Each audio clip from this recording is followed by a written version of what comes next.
ആത്മീയത എന്ന് പറയുന്നത് ആനന്ദവുമായി ബന്ധപ്പെട്ട് കിടക്കുന്ന ഒന്നായിട്ടല്ല ആദ്യമായിട്ട് ഞാൻ ഗുരുനിത്യയെ പോലെയുള്ള ആളുകളിൽ നിന്ന് കേൾക്കുന്നത്. അതൊരു മൂല്യം എന്നുള്ള അർത്ഥത്തിലാണ് അവർ അനുഭവിപ്പിക്കാൻ ശ്രമിച്ചത്. ആനന്ദം എന്ന് പറയുന്നതിന് അവർ പ്രത്യേകിച്ച് ഗുരുനിത്യ ഒരു ക്ലാസ്സിൽ ഒരു യോഗശാസ്ത്രം പഠിപ്പിക്കുമ്പോൾ ഒരു ക്ലാസ്സിൽ പറഞ്ഞത്, നമ്മൾ ആനന്ദത്തിലായിരിക്കുമ്പോൾ നമ്മളെ മാത്രമേ കാണാറുള്ളൂ. നമ്മൾ വളരെ സന്തോഷത്തിലും ആഹ്ലാദത്തിലും ആനന്ദത്തിലുമായിരിക്കുന്ന സമയത്ത് നമ്മൾ നമ്മളെ മാത്രം കാണുകയും ആ ആഹ്ലാദത്തെയും സന്തോഷത്തെയും ആനന്ദത്തെയും ആരെങ്കിലും ചെറുതായി തടസ്സപ്പെടുത്തിയാൽ പോലും ആ നിമിഷം നമുക്ക് അയാൾ ശത്രുവായി മാറുകയും ചെയ്യാറുണ്ട്.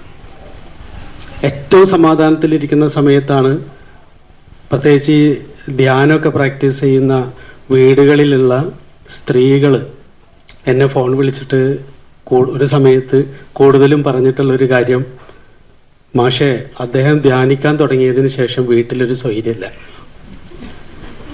അപ്പം എന്താണ് കാരണം എന്ന് ചോദിക്കുമ്പോൾ, അടുക്കളയിലൊരു പ്ലേറ്റ് പോലും താഴെ വീഴാൻ പറ്റില്ല ഇപ്പോൾ, പ്രത്യേകിച്ച് പുള്ളി പൂജാമുറിയിൽ കയറിയാൽ. അദ്ദേഹം ഇരുന്ന് ധ്യാനിക്കുന്ന സമയത്ത് ചെറിയൊരു ശബ്ദം പോലും, ഒരു കുട്ടി ഒന്ന് കരഞ്ഞാൽ, അടുക്കളയിൽ ഒരു പ്ലേറ്റ് ഒന്ന് വീണാൽ ശബ്ദം കേട്ടാൽ അസ്വസ്ഥമാകുന്നു. അപ്പം നമ്മളെ അസ്വസ്ഥമാക്കുന്ന സമാധാനം പോലെ ഹിംസാത്മകമായ ഒരവസ്ഥയില്ല എന്നുള്ളതാണ്. ഇപ്പം ഞാനൊക്കെ ആത്മീയത എന്ന് മനസ്സിലാക്കി നമ്മൾ ഏറ്റവും യാതൊരു അസ്വസ്ഥതയും തരാത്ത, ഞാൻ വീട് വിട്ട് ഉപ്പാനും ഉമ്മാനും ഉപേക്ഷിച്ച് നാട് വിട്ട് എല്ലാം വിട്ട് പോകുന്നത്, ആ കാലത്ത് പോയിട്ടുള്ളത് എന്നെ അസ്വസ്ഥപ്പെടുത്തുന്ന, എൻ്റെ ഈസിനെസ്സിനെ തടസ്സപ്പെടുത്തുന്നതിന് മുഴുവൻ വിട്ടുപോവുകയാണ്. അതൊക്കെ എനിക്ക് പ്രശ്നമാണ്. ഞാൻ നിരന്തരം ഇടപഴകുന്ന ലോകങ്ങളൊക്കെ എന്നെ അസ്വസ്ഥപ്പെടുത്തുന്നു എന്ന ഒറ്റ കാരണത്താലാണ് എല്ലാം വിട്ടുപോകുന്നത്. സത്യമന്വേഷിച്ചിട്ടൊന്നും ആരും എവിടെയും പോയിട്ടില്ല. എല്ലാവരും ഒരിടം വിട്ടുപോയിട്ടുള്ളത് ആ ഇടം തന്നെ അസ്വസ്ഥപ്പെടുത്തി എന്ന ഒറ്റ കാരണത്താലാണ്, അല്ലാതെ സത്യാന്വേഷണമായിട്ടല്ല പലപ്പോഴും യാത്രകൾ ഉണ്ടാകുന്നത്. എന്തുകൊണ്ടാണ് എന്നെ അത് അസ്വസ്ഥപ്പെടുത്തുന്നത്? യാത്ര ചെയ്യണ്ട എന്നോ ഒരു സ്ഥലത്ത് തന്നെ തങ്ങി നിൽക്കണമെന്നോ വിട്ടുപോകണ്ട എന്നോ അല്ല. ഇതിൽ രണ്ട് ഏതാണ് ശരി എന്നുള്ളതല്ല. ഇപ്പം എന്നെ സംബന്ധിച്ചിടത്തോളം ഞാൻ പോയിട്ടുള്ളത് എന്തുകൊണ്ടാണെന്ന് ചോദിച്ചാൽ 90% കാരണം അത് എന്നെ അസ്വസ്ഥപ്പെടുത്തി എന്നുള്ളത് മാത്രമാണ്. അതുകൊണ്ട് ഈ അസ്വസ്ഥത ഉണ്ടാക്കുന്നതെല്ലാം ആത്മീയതയ്ക്കെതിരായി മാറുകയും എനിക്ക് സ്വസ്ഥത തരുന്നത് മാത്രം ആത്മീയമായി കാണുകയും ചെയ്യുന്ന ഒരു ആത്മീയ സങ്കല്പമാണ് നമുക്കുള്ളത്. ബന്ധങ്ങൾ ഒരു തടസ്സമാണ്. ബന്ധങ്ങൾ ഒരു തടസ്സമാണ്. സ്നേഹം ഒരു തടസ്സമാണ്. അതുകൊണ്ട് ബന്ധങ്ങളെ, വിഷയങ്ങളെ വിഷം പോലെ ത്യജിക്കുക. സ്ഥിരം കേട്ടുകൊണ്ടിരിക്കുന്നതാണ്. എപ്പോഴാണ് ഒരു ബന്ധം എനിക്ക് വിഷമായിട്ട് മാറുന്നത്? നമ്മൾ നല്ല കൂളായിട്ട് യാതൊരു തടസ്സവും ഇല്ലാതെ വളരെ അനായാസതയോടെ പ്രണയത്തിലും സ്നേഹത്തിലും ബന്ധത്തിലുമായിരിക്കുന്ന സമയത്ത് ഒരാൾക്കും ബന്ധം ഒരു തടസ്സമാണെന്ന് തോന്നിയിട്ടില്ല. സ്നേഹം തടസ്സമാണെന്ന് തോന്നിയിട്ടില്ല. വ്യക്തിബന്ധങ്ങൾ തടസ്സമാണെന്ന് തോന്നിയിട്ടില്ല. നമ്മുടെ ബന്ധങ്ങളിൽ ഒരു അസ്വസ്ഥത വരുമ്പോഴാണ് ഇത് എനിക്ക് പറ്റില്ല, ഇത് വിട്ടുപോകണം എന്നൊരാൾ തീരുമാനിക്കുന്നത്. അപ്പോൾ ഇത് ശരിയല്ല, സ്നേഹം ശരിയല്ല, വീട് ശരിയല്ല, പ്രണയം ശരിയല്ല, ഇത് ഈ ലോകമേ ശരിയല്ല എന്ന് പറയുന്ന ഒരു ധാരണയിലേക്ക് നമ്മുടെ മനസ്സ് വരികയാണ്. ഞാനൊക്കെ അങ്ങനെ ഒരർത്ഥത്തിൽ അങ്ങനെയൊക്കെയാണ്. വിട്ടുപോയാൽ കിട്ടുന്ന എന്തോ ആണ് ആത്മീയത. ഗുരുനിത്യ ബുദ്ധനെ കുറിച്ച് എഴുതിയ, ഞാൻ അദ്ദേഹത്തിൻ്റെ കൂടെ താമസിക്കുന്ന സമയത്ത് എഴുതിയ എനിക്കിഷ്ടപ്പെട്ട ഒരു വാക്ക്, ബുദ്ധൻ കൊട്ടാരം ഉപേക്ഷിക്കുകയായിരുന്നില്ല, തൻ്റേതെന്ന് കരുതിയിരുന്ന കൊട്ടാരത്തോടും രാജ്യത്തോടും മറ്റ് ലോകങ്ങൾ കൂടി കൂട്ടിച്ചേർക്കുകയാണ് ചെയ്തത് പിന്നീട്. അപ്പോൾ ഒരു ഉപേക്ഷിക്കലല്ല, ഒരു കൂട്ടിച്ചേർക്കലാണ് ചെയ്തത്. ഓടിപ്പോയത് ഡിപ്രഷൻ ബാധിച്ചിട്ടാണ്, സത്യാന്വേഷണം വന്നിട്ടല്ല. കാരണം ജീവിതത്തിലെ മരണം, രോഗം, ജീവിതത്തിൽ സാധാരണ മനുഷ്യരനുഭവിക്കുന്ന ഒരു സമ്മർദ്ദങ്ങളും സംഘർഷങ്ങളും ഒന്നും അനുഭവിക്കാതെ വളർത്തിയ ഒരാൾ പെട്ടെന്ന് രോഗ്യം കാണുന്നു, മരണം കാണുമ്പോൾ പെട്ടെന്ന് അങ്ങ് തകർന്നു പോവുകയാണ്. ഒരിക്കലും അനുഭവിച്ചിട്ടില്ല. നമ്മൾ അനുഭവിക്കാത്ത ലോകങ്ങളൊക്കെ ആദ്യം നമ്മൾ അസ്വസ്ഥപ്പെടുത്തും. ആ അസ്വസ്ഥത താങ്ങാനാവാതെയാണ് ബുദ്ധൻ ഇറങ്ങിപ്പോകുന്നത്. പിന്നീട് പോയി ആ അസ്വസ്ഥതയിൽ നിന്ന് പുറത്തു വരാൻ നടത്തിയിട്ടുള്ള അദ്ദേഹത്തിൻ്റെ നിരന്തരമായ യാത്രകൾ, അദ്ദേഹത്തിന് കൊടുത്ത തിരിച്ചറിവുകളാണ് പിന്നീട് എല്ലാം വിട്ടിട്ട് അദ്ദേഹം എഴുതുന്നത്. ഇതും കടന്നു പോകും എന്നൊക്കെ പറയുന്നത്. ഇതൊരിക്കലും കടന്നു പോവില്ല എന്ന് തീരുമാനിച്ച ബോധത്തിൽ നിന്നാണ് ഇതൊക്കെ കടന്നു പോകാനുള്ളതാണെന്നുള്ള ഒരറിവിലേക്ക് ആൾ വരുന്നത്. ഇതിൽ അദ്ദേഹം പറയാൻ ശ്രമിച്ച അറിവിനേക്കാൾ ബുദ്ധനെ മനസ്സിലാക്കാൻ ശ്രമിച്ചവരെല്ലാം, പ്രത്യേകിച്ച് അദ്ദേഹത്തിൻ്റെ വഴിയിൽ സഞ്ചരിക്കാൻ ആഗ്രഹിച്ചവരെല്ലാം എടുത്തത് സ്വന്തമാക്കുക, കൊട്ടാരം, ഭാര്യ, ഭർത്താവ്, കുഞ്ഞുങ്ങൾ, സ്വത്ത്, അധികാരം, ഇതൊക്കെയാണ് സ്വാതന്ത്ര്യത്തിന് തടസ്സം. അതുകൊണ്ട് ഇതെല്ലാം ഉപേക്ഷിച്ചാൽ നമുക്ക് സ്വാതന്ത്ര്യം കിട്ടും. ഇതെല്ലാം ഉപേക്ഷിച്ച് പോയ ഇടങ്ങളിൽ, എല്ലാം ഉപേക്ഷിച്ച് വന്ന മനുഷ്യർ താമസിക്കുന്ന ഇടങ്ങളിലാണ് എൻ്റെ ഒരു 20 വർഷക്കാലം ഞാൻ ഏറ്റവും കൂടുതൽ ജീവിച്ചിട്ടുള്ളത്. അതിൻ്റെ യാത്രകളിലാണെങ്കിലും, അത് ഗുരുകുലത്തിൽ മാത്രമല്ല, അവിടം വിട്ടിറങ്ങി 15 വർഷത്തോളം ഇന്ത്യയിലെ പല ഭാഗത്തുള്ള യാത്ര ചെയ്യുമ്പോഴൊക്കെ ആശ്രമങ്ങളിലാണ് പോയി താമസിക്കുക. ഏറ്റവും അസ്വസ്ഥത അനുഭവിക്കുന്ന മനുഷ്യരെ ഞാൻ അനുഭവിച്ചിട്ടുള്ളത് സ്പിരിച്വൽ ഇടങ്ങളിലാണ്. കുഞ്ഞു കുഞ്ഞു കാര്യങ്ങൾക്ക് ഇറിറ്റേറ്റഡ് ആവുന്ന ആൾക്കാർ. ചെറിയൊരു ചോദ്യം പോലും അവർക്ക് എടുക്കാൻ പറ്റുന്നില്ല. എന്തിനാണ് നിങ്ങൾ ധ്യാനിക്കുന്നതെന്ന് ചോദിച്ചാൽ ഉടനെ അസ്വസ്ഥമാവുകയാണ്. ആദരവല്ലാതെ, റെസ്പെക്റ്റ് അല്ലാതെ, ഭക്തിയല്ലാതെ ഒരു ചോദ്യമോ ഒരു വിമർശനമോ ഒരു സംവാദമോ പോലും സാധ്യമല്ലാത്ത രീതിയിൽ ജീവിക്കുന്ന മനുഷ്യരെ ഏറ്റവും കൂടുതൽ അനുഭവിച്ചിട്ടുള്ളത്, എല്ലായിടത്തും അങ്ങനെയൊക്കെ തന്നെയാണ് മനുഷ്യനെങ്കിലും ഏറ്റവും കൂടുതൽ അനുഭവിച്ചിട്ടുള്ളത് ആശ്രമങ്ങളിലും ആത്മീയത എന്ന് പറയുന്ന ഒരു ലോകം പറയുന്ന മനുഷ്യർക്ക് ഇടയിലുമാണ്. ഇതെന്നെ ഒരുപാട് എന്നെയും ഞാനും എന്നെ ചോദ്യം ചെയ്യുമ്പോൾ ഞാൻ ഒരുപാട് അസ്വസ്ഥമാകുന്നു, അവിടെ നിന്ന് ഓടിപ്പോകുന്നു. ഒരിക്കലും എന്തുകൊണ്ടാണ് ഷൗക്കത്ത് നീ അസ്വസ്ഥമാകുന്നത്, നീ എവിടേക്കാണ് ഓടിപ്പോകുന്നത് എന്ന് സ്വയം ചോദിക്കാൻ ഒരിക്കലും തോന്നിയിട്ടില്ല. അത് ജീവിതത്തിൽ ആദ്യമായിട്ട് ചോദിക്കുന്നത് ഫേൺഹില്ലിൽ നിത്യയുടെ അടുത്ത് ചെന്നതിന് ശേഷമാണ്. പക്ഷെ അതുവരെ ഞാൻ വളരെ ആനന്ദത്തിലായിരുന്നു. എന്നെ തൊടേണ്ട ഇടത്ത് തൊടുന്ന ഇടങ്ങളിൽ നിന്നെല്ലാം മാറി നടന്നതുകൊണ്ട് ഞാൻ നല്ല സുഖമായിട്ടാണ് ജീവിച്ചിരുന്നത്. പക്ഷെ എന്നെ ട്രിഗർ ചെയ്യുന്ന ഒരു ചോദ്യം വരുമ്പോൾ ഞാൻ അസ്വസ്ഥമാകുന്നിടത്ത് തന്നെ നിൽക്കേണ്ടി വന്നപ്പോഴാണ് എനിക്ക് മനസ്സിലായത് അതിൽ ഇടപെടുന്നതിലൂടെയാണ്, അവിടെ ഇടപെട്ട് മനസ്സിലാക്കുന്നിടത്താണ് ഞാൻ ശരിയായ എന്നെ മനസ്സിലാക്കുക. അന്ന് നിത്യൻ തന്നെ ക്ലാസ്സിൽ പറയും, വേദം എന്ന വാക്കിന്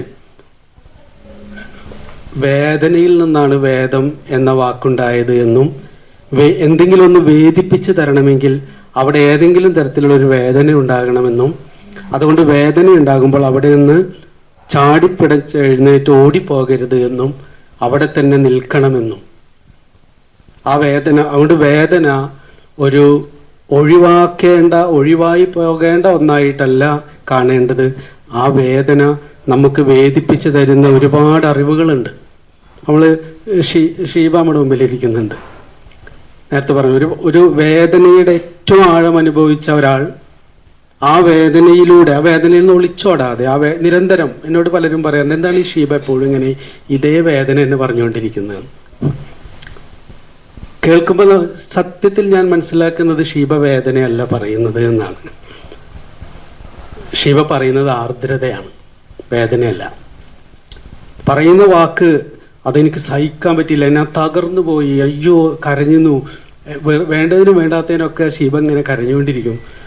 വെറുതെ ഇങ്ങനെ വേദനകൾ പറഞ്ഞുകൊണ്ടിരിക്കും, ദുരിതങ്ങൾ പറഞ്ഞുകൊണ്ടിരിക്കും.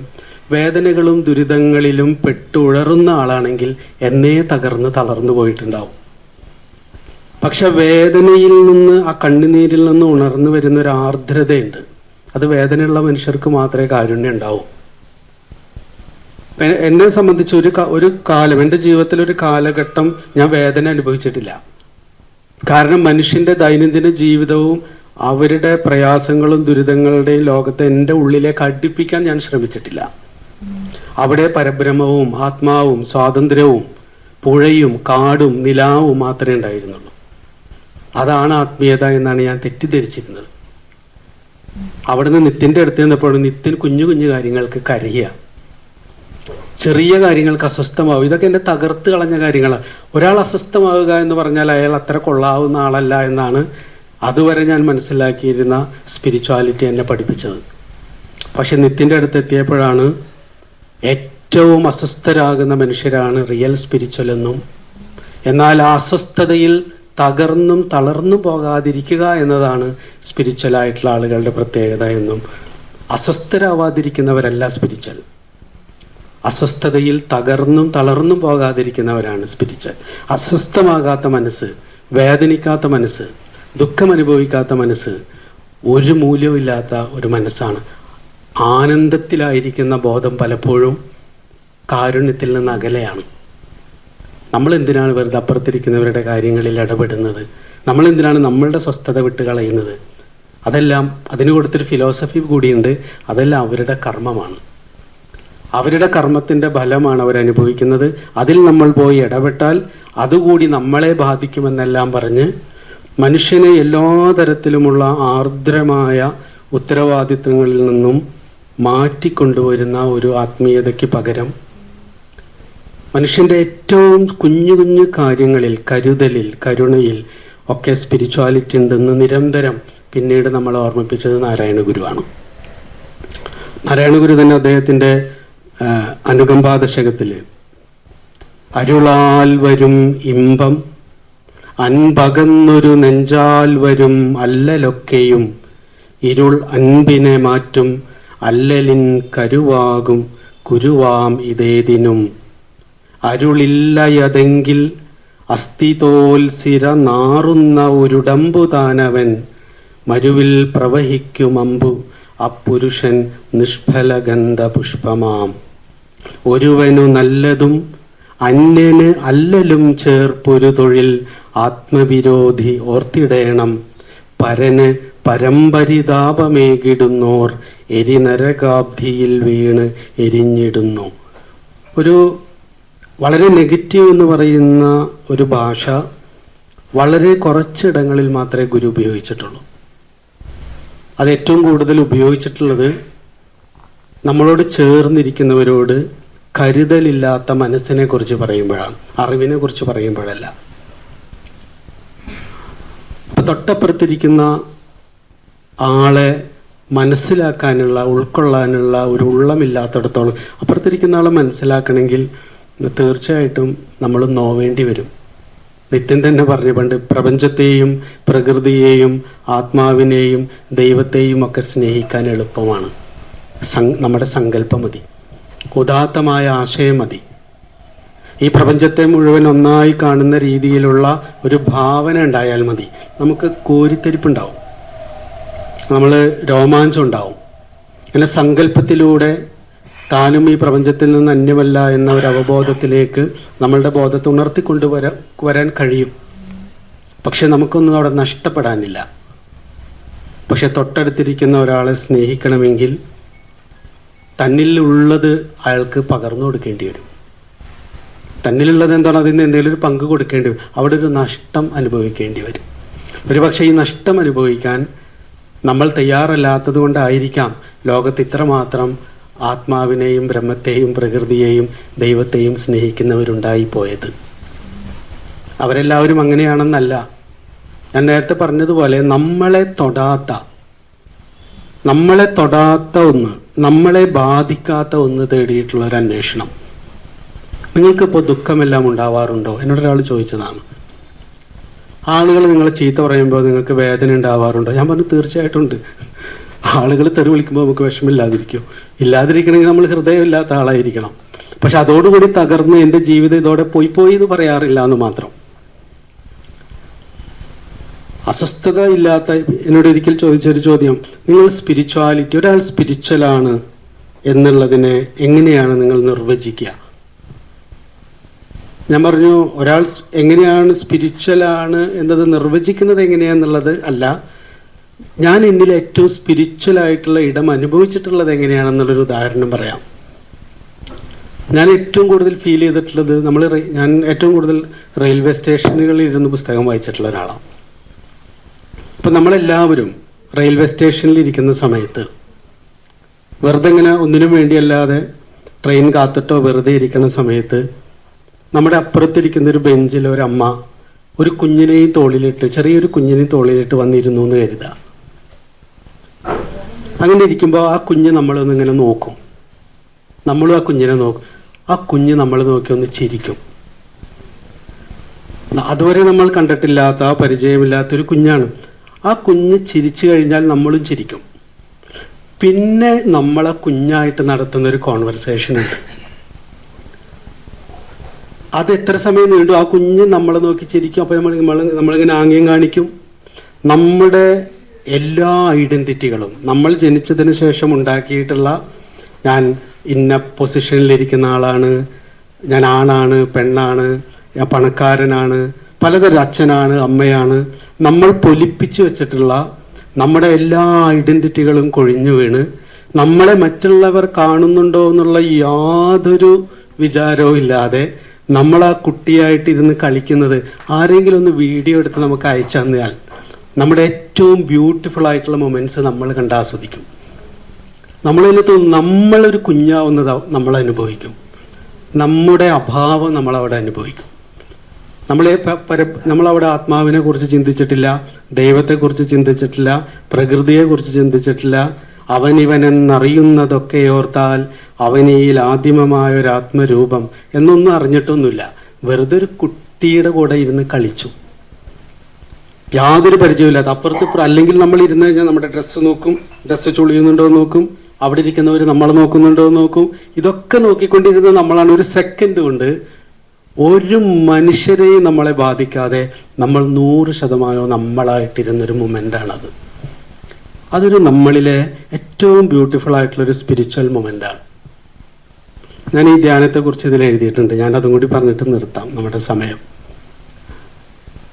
ഞാൻ ഒരുപാട് ഇങ്ങനെ ഈ സൈലൻസ് റിട്രീറ്റുകളും പലതും നടത്തുന്ന ആളാണ്.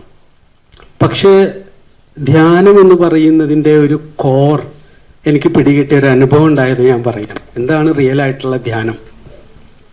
ഈ കൊറോണ കാലത്ത് അന്ന് വീടുകളിലേക്കൊന്നും ആരും പോയില്ല.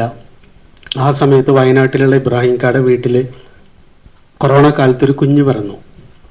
അവളൊരു 3 വർഷത്തോളം 2.5 വർഷം 3 വർഷത്തോളം പുറത്തുള്ള ആളുകളായിട്ടൊന്നും കാര്യമായിട്ട് ഇടപഴകിയിട്ടില്ല. അവൾ ആദ്യമായിട്ട് അവരുടെ വീടിന് പുറത്തുള്ള ഒരാളെ അടുത്ത വീടിൻ്റെ മുറിയിൽ കാണുന്നത് തന്നെയാണ്. ചെറിയ കുട്ടി. അപ്പം ഞാനവിടെ ചെന്ന് അവിടെ ഒരു സോഫയിലിരുന്നു. അപ്പോൾ അവളിങ്ങനെ വന്നിങ്ങനെ ഒരു വിചിത്ര ജീവിയെ, പ്രത്യേകിച്ച് താടിയുള്ള ആളെ കണ്ടിട്ടില്ല, ആദ്യമായിട്ട് കാണുകയാണ്. എന്നെ ഇങ്ങനെ നോക്കി. അപ്പോൾ ഞാൻ അങ്ങനെ വിളിച്ചപ്പോൾ അവൾ ഇങ്ങനെ കണ്ണൊക്കെ ഇങ്ങനെ വീഴ്ചൻ്റെ അടുത്തടുത്ത് ഇങ്ങനെ വന്നു. എന്നിട്ട് അവളെൻ്റെ മടിയിൽ, ഞാൻ മടിയിൽ ഇരുത്തി. മടിയിൽ അവൾ ഇരുന്നതും അവൾ 2 കാലും മടിയിൽ എൻ്റെ മടിയിൽ കയറ്റി വെച്ചിട്ട് നിവർന്ന് അവിടെ അങ്ങിരുന്നു. വളരെ പീസ്ഫുള്ളായിട്ട് ഇരിക്കുന്നത്. അപ്പോൾ ഇബ്രാഹിംക്ക് അവിടെ ഇരിക്കുന്നുണ്ട്, ഭാനുത്തുണ്ട്, ഇവരുടെ ഉമ്മയുണ്ട്, ഉപ്പയുണ്ട്, എല്ലാവരും ഇങ്ങനെ ഇരിക്കുന്നുണ്ട്, സംസാരിക്കുന്നു. അപ്പോൾ എല്ലാവരും പറയും, എന്ത് സമാധാനത്തിലാണ് മോളി ഇരിക്കുന്ന, ഇളകുന്നില്ലല്ലോ. അപ്പോൾ എനിക്ക് ഇവളെൻ്റെ മടിയിൽ കയറിയിരുന്നപ്പോൾ ഇവളിത്ര സ്വസ്ഥ അനുഭവിക്കുന്നത് ഞാൻ അനുഭവിക്കാൻ തുടങ്ങി. എൻ്റെ മടിയിലിരിക്കുന്ന മകളുടെ സ്വസ്ഥത ഞാൻ അനുഭവിക്കാൻ തുടങ്ങി. പിന്നെ എനിക്ക് അവളുടെ ആ ഒരു ഇരിപ്പിനെ ഡിസ്റ്റർബ് ചെയ്യരുതെന്ന് മാത്രമേ എൻ്റെ ചിന്ത. എൻ്റെ ഒരു ശ്വാസത്തിൻ്റെ ഗതി പോലും അവളെ അസ്വസ്ഥപ്പെടുത്തരുത്. അപ്പം അവളെൻ്റെ മടിയിലിരിക്കുകയാണ് മോള്. അപ്പം ഞാനും അപ്പോൾ ചെറിയൊരു ബാക്കിൽ വേദന വരുന്നുണ്ട്. അപ്പം ഞാൻ മെല്ലെ ഇങ്ങനെ ആക്കും, പിന്നെ അവിടെ തന്നെ ഇരിക്കും. ജീവിതത്തിൽ ആദ്യമായിട്ടൊരു സ്റ്റിൽനെസ് അനുഭവിക്കുകയാണ്. അത് എവിടെ നിന്നാണ് വന്നത്? ആ കുഞ്ഞിനോടുള്ള വാത്സല്യത്തിൽ നിന്നും കരുതലിൽ നിന്നുമാണ് വന്നത്. അത് അവളങ്ങനെ ഒരു 20 മിനിറ്റോളം ഇരുന്നിട്ടുണ്ടായിരിക്കും. അങ്ങനെ ഒറ്റയിരിപ്പാണ്. ആ 20 മിനിറ്റ് ഞാൻ മാത്രമല്ല, അത് കണ്ടുകൊണ്ടിരിക്കുന്ന അവരും നിശ്ചലമായിട്ടിരിക്കുകയാണ്. അവരും വളരെ ശാന്തമായിട്ടിരിക്കുന്നത്. പിന്നെ അവൾ ഇറങ്ങിപ്പോയപ്പോൾ എല്ലാവരും ഒരു പ്രാർത്ഥന കഴിഞ്ഞതുപോലെ, ഒരു ധ്യാനം കഴിഞ്ഞതുപോലെ എല്ലാവരും റിലാക്സ്ഡായി. ഉടനെ തന്നെ ഇബ്രാഹിംക്കയും ഇങ്ങനെ ഇരുന്നു, ഉമ്മയിരുന്നല്ലോ, എന്ത് രസമായിരുന്നല്ലേ എല്ലാവരും പറയുകയാണ്. ആ സമയത്ത് എന്താണ് സംഭവിച്ചതെന്ന് ഞാൻ ആലോചിക്കുമ്പോൾ ശരിക്കും നമ്മളുടെ ഒപ്പം ഇരിക്കുക, നമ്മളിലെ ഏറ്റവും ബ്യൂട്ടിഫുൾ ആയിട്ടുള്ളൊരു ഇടാണ് ആ കരുതലിൽ നിന്നും ആ വാത്സല്യത്തിൽ നിന്നും വന്നിട്ടുള്ളത്. ഞാനിപ്പോൾ ഇവിടെ ഈ സൈലൻസ് റിട്രീറ്റിലൊക്കെ പോകുമ്പോൾ ഞാൻ പറയും, എല്ലാവർക്കും എളുപ്പമായത് നമ്മുടെ മടിയിൽ നമ്മളുടെ ഒപ്പം ഇരിക്കേണ്ട, നമ്മൾ അത്ര കൊള്ളൂല. നമ്മളുടെ ഒപ്പം ഇരുന്ന് ആകെ അസ്വസ്ഥമാവുകയും ചെയ്യുക. പക്ഷെ ഒരു കുഞ്ഞിൻ്റെ കൂടെ ഇരുന്ന് കൊടുത്താൽ, ഈ കുഞ്ഞിൻ്റെയും നമ്മളുടെയും തമ്മിലുള്ളൊരു വ്യത്യാസം, ഒരു ചെറിയ കുഞ്ഞ് കളിക്കുമ്പോൾ നമ്മൾ ശ്രദ്ധിച്ചാലറിയാം, കുഞ്ഞിൻ്റെ കളിയുടെ ലക്ഷ്യം കളി മാത്രമാണ്, കളിക്കുക എന്നുള്ളത്. നമ്മളുടെ എല്ലാ കളിയുടെയും ലക്ഷ്യം ഗോളടിക്കണം. നമുക്ക് ഗോളടിച്ചാലേ കളി ജയിച്ചു എന്ന് തോന്നും, കുഞ്ഞിന് കളിച്ചാൽ കളി ജയിച്ചു എന്ന് തോന്നും. കാരണം നമ്മൾ അത്രമാത്രം നമ്മുടെ ലൈഫിന് പലതരത്തിലുള്ള ലക്ഷ്യങ്ങൾ വെച്ച്, ഞാൻ വിചാരിക്കുന്നത് ഏറ്റവും വലിയ കോടീശ്വരനാവാൻ പ്രയത്നിക്കുന്ന ആളെ പോലെയാണ് ഒരു ധ്യാനിക്കാനിരിക്കുന്ന ആള്. ആൾ പറഞ്ഞ ഇന്ന് എനിക്ക് 45 മിനിറ്റ് ഇരിക്കാൻ പറ്റുള്ളൂ, എന്തോ നഷ്ടം സംഭവിച്ച പോലെയാണ്. അപ്പോൾ ഈ പുസ്തകങ്ങളിലൂടെ ആയാലും ഗുരുനിത്യയെ പോലെയുള്ള മനുഷ്യരിലൂടെയൊക്കെ ഞാൻ മനസ്സിലാക്കിയ ഒരു കാര്യം, നമ്മളുടെ ദൈനംദിന ജീവിതത്തിൽ നമ്മൾ സ്ഥിരം ജീവിച്ചുകൊണ്ടിരിക്കുന്ന നമ്മളുടെ ജീവിത പരിസരത്ത് തന്നെ ഈ കുഞ്ഞിനോടൊപ്പം ഇരുന്നു കൊടുത്തതുപോലെ ഒരു വാത്സല്യത്തോടെയും കരുതലോടെയൊക്കെ ഇരുന്നു കൊടുക്കാൻ കഴിയുമ്പോൾ നമ്മൾ നമ്മളുടെ ഹോൾ സിസ്റ്റത്തിൽ ഒരു അയവ് അനുഭവിക്കുന്നുണ്ട്. കരുണ എന്നുള്ള വാക്ക് ഈ പഞ്ചഭൂതമായിട്ട് കണക്ട് ചെയ്ത് പറയുമ്പോൾ ജലത്തിനോട് ചേർത്ത് വെച്ചാൽ പറയാം. നമ്മളുടെ ശരീരത്തിലെ ജലസാന്നിധ്യം സജീവമാകുമ്പോഴാണ് കരുണ എന്ന് പറയുന്ന ഇമോഷൻ ഉണ്ടാവുന്നത്. കാരണം നമ്മളങ്ങ് നനഞ്ഞു പോയി എന്നാണ് നമ്മൾ പറയുക. കരുണ വരുമ്പോൾ നമ്മളുടെ കാരുണ്യവും അലിവും ഇല്ലാതിരിക്കുന്ന സമയത്താണ് നമ്മളുടെ ശരീരം ഭാരമായിട്ട് അനുഭവിക്കുന്നതെന്നാണ്. ശരീരത്തിൻ്റെ ഹെവിനെസ് തന്നെയാണ് ഈ മനസ്സിൻ്റെ ഹെവിനെസ് എന്ന് പറയുന്നത്. അത് അലിയിക്കാനുള്ള ഒരേ ഒരു വഴിയായിട്ട് കരുണയെയും ആർദ്രതയെയും അനുകമ്പയെയുമാണ്, അറിവിനെ അല്ല. ഒരു പീഡ എറുമ്പിനും വരുത്തരുതെന്നുള്ള അനുകമ്പയും സദാ കരുണാകര നൽകുകുള്ളിൽ നിൻ തിരുമൈ വിട്ടകലാതെ ചിന്തയും. ഗുരു ആദ്യം നിന്റെ തിരുമൈ വിട്ടകലാതെ ചിന്ത തരണം എന്നല്ല പറയുന്നത്, ഒരു ഉറുമ്പിനെ പോലും നോവിക്കാനാവാത്ത തരത്തിലുള്ള ഒരു ആർദ്രമായൊരു ഉള്ളാണ് എനിക്കുണ്ടാവേണ്ടതെന്നാണ് ആദ്യത്തെ പ്രാർത്ഥന. കാരണം ആ ഒരു കരുണയുടെയും ആർദ്രതയുടെയും ഒരിടം നമ്മുടെ ഉള്ളിൽ ഉണ്ടാക്കിയെടുക്കണമെങ്കിൽ നമ്മൾ വില കൊടുത്താൽ മാത്രമേ അതുണ്ടാകൂ. അങ്ങനെ സ്വന്തം ജീവിതം പരിപൂർണമായിട്ട് തന്നിലേക്ക് വരുന്നവർക്ക് വിട്ടുകൊടുത്ത് ജീവിക്കുന്ന ഒരു മനുഷ്യനെ ഞാൻ എൻ്റെ ജീവിതത്തിൽ ഏറെക്കുറെ അനുഭവിച്ചത് നിത്യനെയാണ്, വളരെ പേഴ്സണലി. ഈ ഷെയറിങ്, അദ്ദേഹം തന്നെ പറയും, നിങ്ങൾ ധനം എന്നുള്ള വാക്ക് ശ്രദ്ധിച്ചിട്ടുണ്ടോ? ധ എന്ന് പറഞ്ഞാൽ മലർന്ന് കിടക്കും, ന എന്ന് പറഞ്ഞാൽ കമിഴ്ന്ന് കിടക്കും. നമ്മളിലേക്ക് വരുന്നതിനെ അത്യാവശ്യക്കാരായവരിലേക്ക് ഒഴുക്കി വിടുന്നവർക്ക് ആണ് ധനാഢ്യരായിരിക്കുന്നവർ. ധന്യത നൽകുന്നതേതോ അതാണ് ധനം. ധന്യത നൽകണമെങ്കിൽ, നമുക്ക് ധന്യത ഉണ്ടാവണമെങ്കിൽ നമ്മളിലുള്ളത് ഷെയർ ചെയ്യപ്പെടണം. അത് ഫിസിക്കലായാലും ഇമോഷണലായാലും ഇൻ്റലക്ച്വലായാലും പകർന്നു കൊടുക്കാതെ ഒരിക്കലും ഒരാളും ധന്യത അനുഭവിച്ചിട്ടില്ല.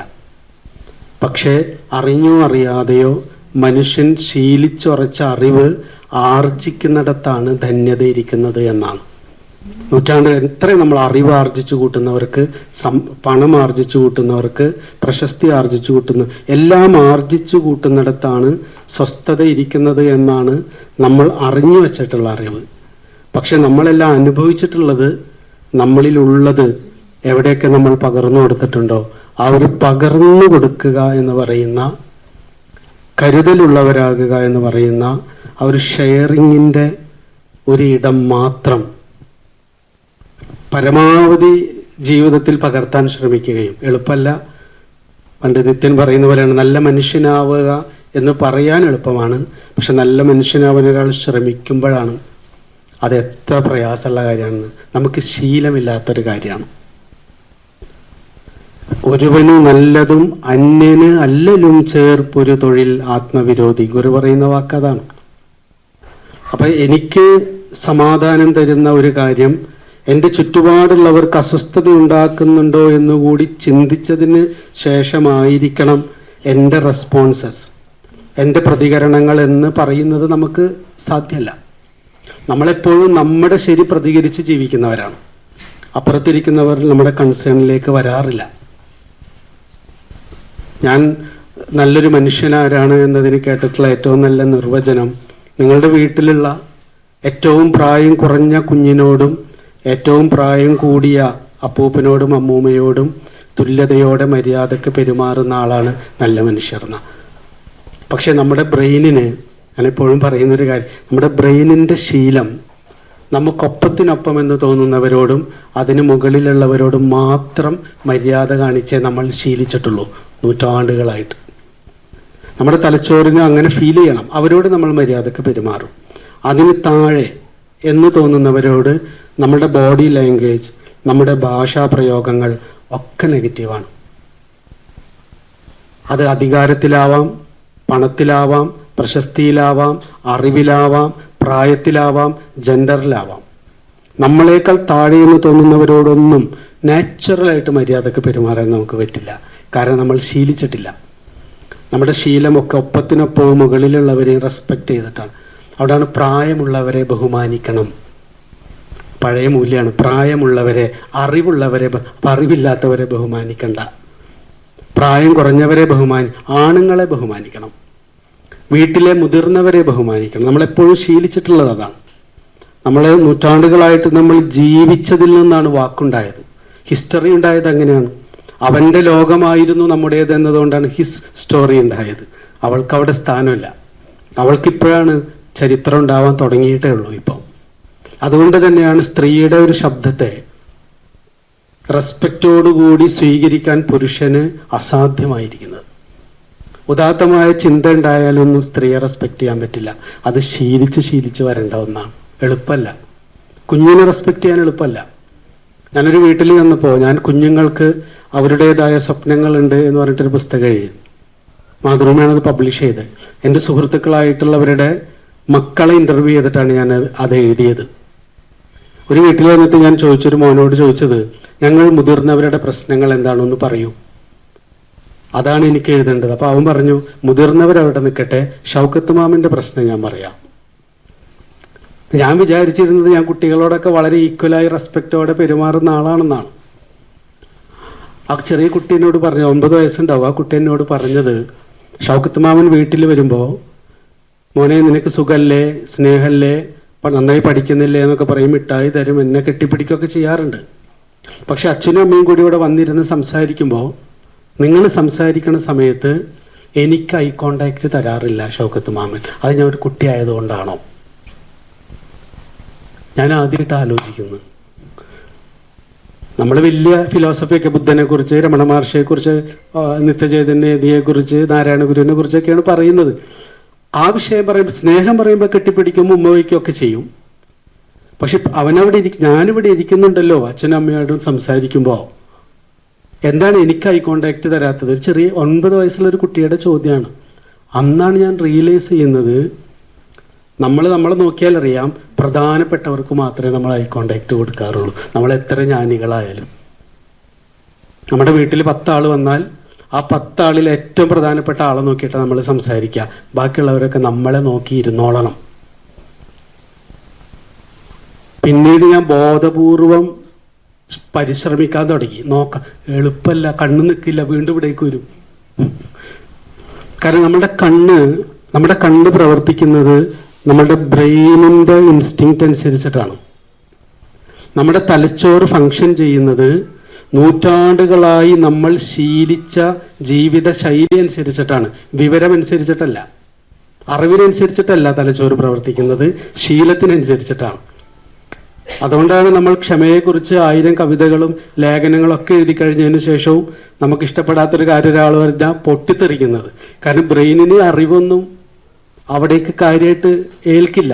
കാരണം പല അറിവുകളും ഒരു ആഡഡ് മെറ്റീരിയൽ മാത്രമാണ് ബ്രെയിനിന്. അതിൻ്റെ ഫങ്ഷൻ പ്രാക്ടീസാണ്.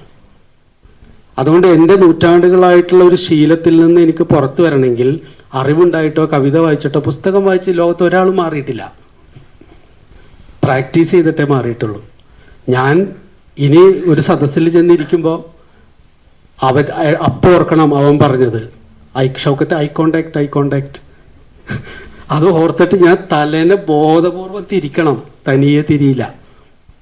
തിരിച്ചിട്ട് അവനെയും കൂടി നോക്കി സംസാരിക്കണം. അപ്പം അവൻ നിവർന്നിരിക്കും, എന്നെ റെസ്പെക്റ്റ് ചെയ്ത് തുടങ്ങിയിരിക്കുന്നു. നമ്മളൊരിക്കലും നമ്മൾ അറിവുള്ളവരാവാം. അപ്പോഴാണ് തിരിച്ചറിയുന്നത് അവനവനറിയുക എന്ന് പറയുന്നത്. ഞാൻ ഇങ്ങനെയാണ് അവനവനറിയുക എന്ന് പറയുന്നതിനെ ഞാനിത് നിത്യനിലാണ് ആദ്യമായിട്ട് എൻ്റെ ജീവിതത്തിൽ കുട്ടികളെയും മുതിർന്നവരുടെയും ഒരുപോലെ മുഖത്ത് നോക്കി സംസാരിക്കുന്ന ഒരാളെ പേഴ്സണലി ഞാൻ 4.5 വർഷം അദ്ദേഹത്തിൻ്റെ കൂടെ ജീവിച്ചനുഭവിച്ചതാണ്. കുട്ടികളോട് ഗുരുകുലത്തിൻ്റെ ചരിത്രം പറഞ്ഞു കൊടുക്കുന്നത് ഞാൻ കണ്ടിട്ടുണ്ട്. നടരാജഗുരു ഗുരുകുലം തുടങ്ങിയ ചരിത്രം ചെറിയ കുട്ടികളോട് പറഞ്ഞു കൊടുക്കുമ്പോൾ ആ കുട്ടികളിരിക്കുന്ന ഒരു ഇരിപ്പുണ്ട് ജീവിതത്തിൽ ആദ്യമായിട്ടാണ്. നമ്മൾ ഒരു 10 ആൾ അറിയുന്ന ഒരാളായി കഴിഞ്ഞാൽ പിന്നെ എനിക്കൊപ്പത്തിനൊപ്പമുള്ള ഒരാൾ വന്നാൽ മാത്രമേ ഒരു വിഷയം തന്നെ സംസാരിക്കും. കണ്ണിലേക്ക് പോലും നോക്കില്ല, ശ്രദ്ധിക്കുക പോലും ചെയ്യില്ല. ഇത് സ്പിരിച്വലായിട്ടുള്ള ആളുകൾ മാത്രമല്ല, ഇത് ഏറ്റവും കൂടുതലുള്ളത് അറിവുള്ള ആളുകളില്ല.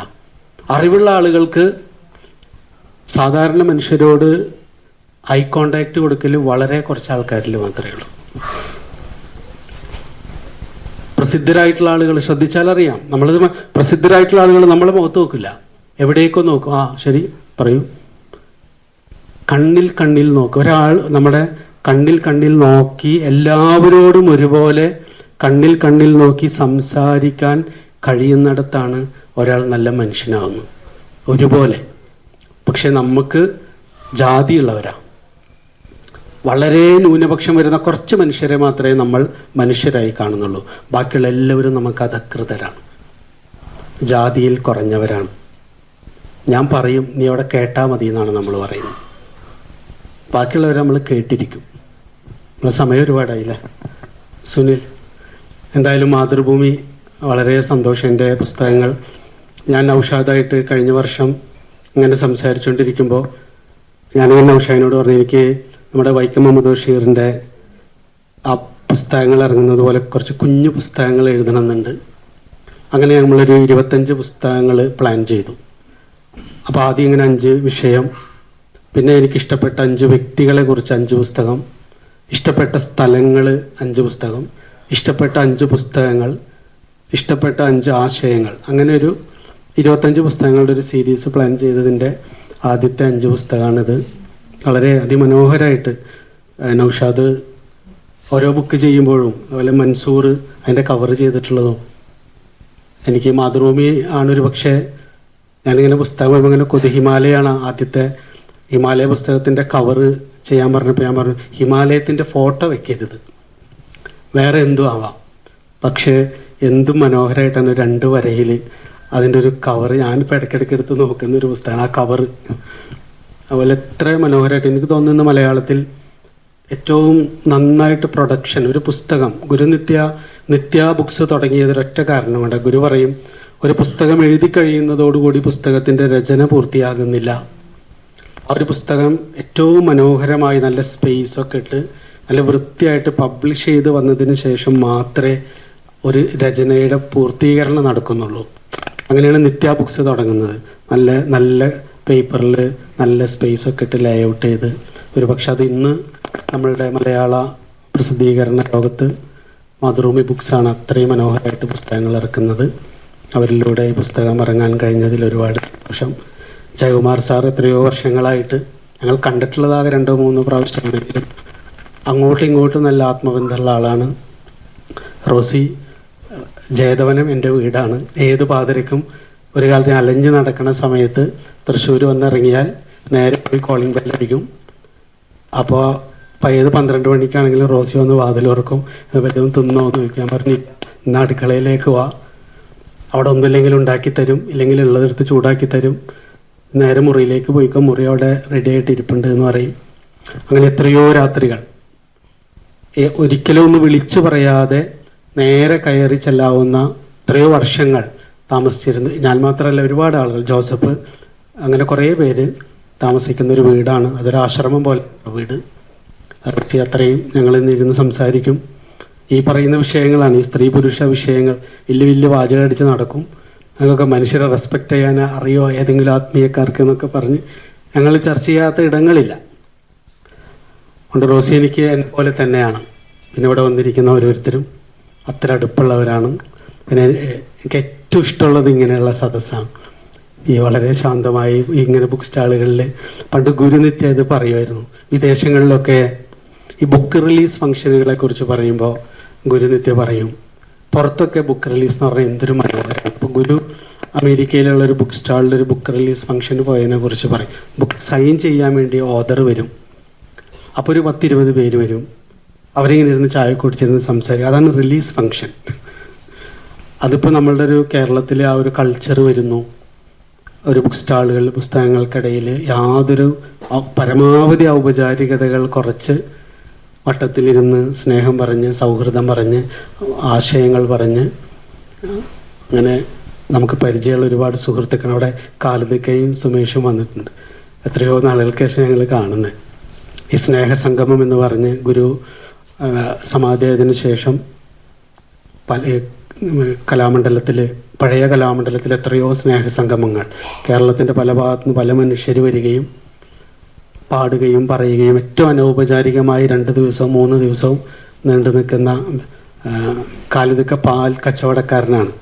പുലർച്ചെ എണീറ്റ് പാല് കൊണ്ടുപോയി വിൽക്കുന്ന ആളാണ്. ആ മനുഷ്യൻ ഒരാളൊറ്റയ്ക്ക് എത്രയോ സ്നേഹസംഗമങ്ങൾ അങ്ങനെ നമ്മളൊക്കെ അവിടെ നിന്നാണ് കാണുന്നത്. എത്രയോ സ്നേഹസംഗമം എല്ലാ മനുഷ്യരെയും വിളിച്ചു വരുത്തും. അവർക്കെല്ലാം മുറി കൊടുത്ത്, അന്നം കൊടുത്ത്, മനുഷ്യരെ, വ്യത്യസ്തരായിട്ടുള്ള മനുഷ്യരെ ചേർത്ത് പിടിക്കുക, അവർക്ക് ചേർന്നിരിക്കാനുള്ള അന്തരീക്ഷം ഒരുക്കുക, അതിനുവേണ്ടി സ്വന്തം ആയുസ്സങ്ങ് കൊടുക്കുക. അങ്ങനെയുള്ള കുറേ മനുഷ്യരാണ് ഇവിടെ ഇരിക്കുന്നത്.